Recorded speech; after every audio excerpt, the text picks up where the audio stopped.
High বন্ধুরা, আমি শ্রাবণী নিয়ে চলে এলাম আবার একটা নতুন রেসিপি নিয়ে। আজকে সকালবেলা বাজারে গিয়ে দেখলাম একদম ফ্রেশ পালং শাক পাওয়া যাচ্ছে। ফ্রেশ পালং শাক দেখেই একবারে নিয়ে নিলাম আমি দুয়াটি। আর ফ্রেশ পালং শাক দেখার পরেই আমি দেখতে পেলাম কুচো চিংড়ি পাওয়া যাচ্ছে একদম ফ্রেশ। তার সাথে আমি নিয়ে নিলাম কুচো চিংড়ি। এইভাবে আমি পালং শাকটা মূলো, আলু, বেগুন, পটল, গাজর, যত রকমের ইনগ্রেডিয়েন্টস পাওয়া যায়, সবজি এখন পাওয়া যাচ্ছে, আলু, সমস্ত কিছু দিয়ে পালং শাকটা আমি এইভাবে কেটে ভালো করে বেছে ধুয়ে রেখে দিয়েছি। এর সাথে লাগবে বড়ি, তার জন্য আমি বড়িও ভেজে রেখে দিয়েছি।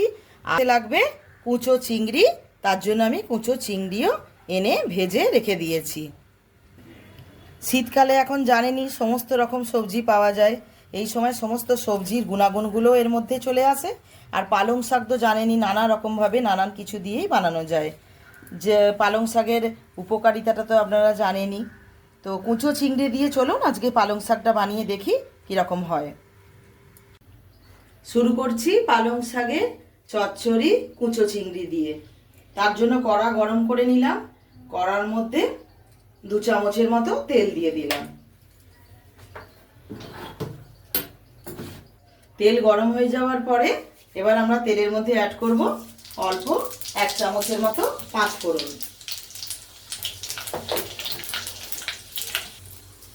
পাঁচফোড়নটা ভাজা হয়ে যাওয়ার পরে আমরা কেটে রাখা পালং শাক, মূলো, আলু, বেগুন, গাজর, পটল, সমস্ত সবজি আর পালং শাকটা কড়াতে দিয়ে দিলাম।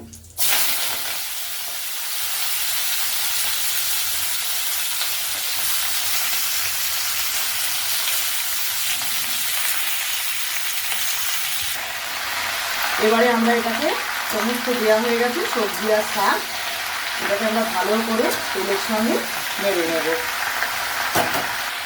এর মধ্যে আমরা 1 টিস্পুন নুন অ্যাড করে দিলাম।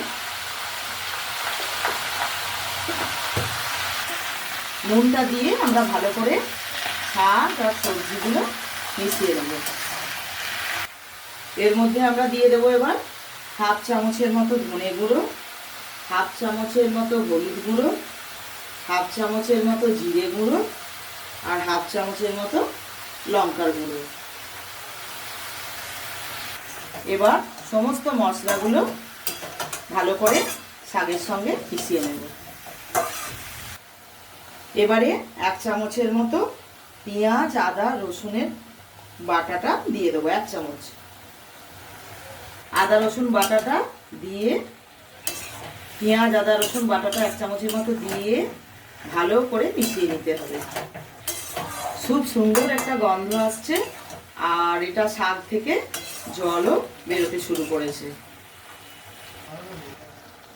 এবারে এর সাথে আমরা কুচো চিংড়িটা অ্যাড করব, যেটা আমরা আগে ধুয়ে বেছে ধুয়ে রেখে দিয়েছিলাম। হালকা নেড়ে নিয়ে এই কুচো চিংড়িটা আমরা এর সাথে অ্যাড করব।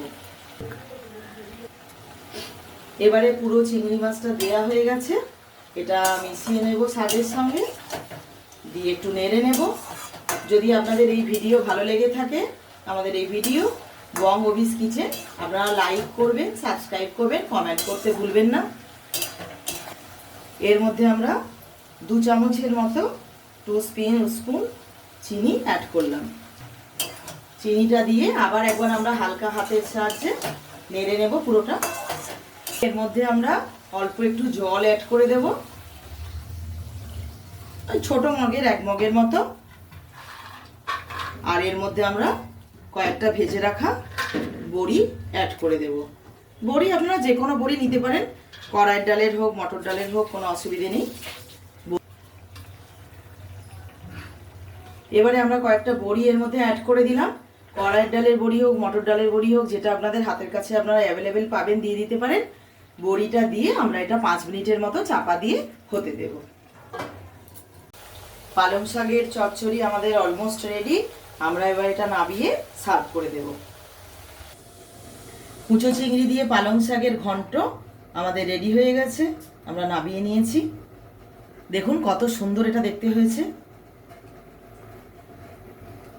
গরম ভাতের সঙ্গে এবারে আমরা গরম গরম এটা সার্ভ করে দেব।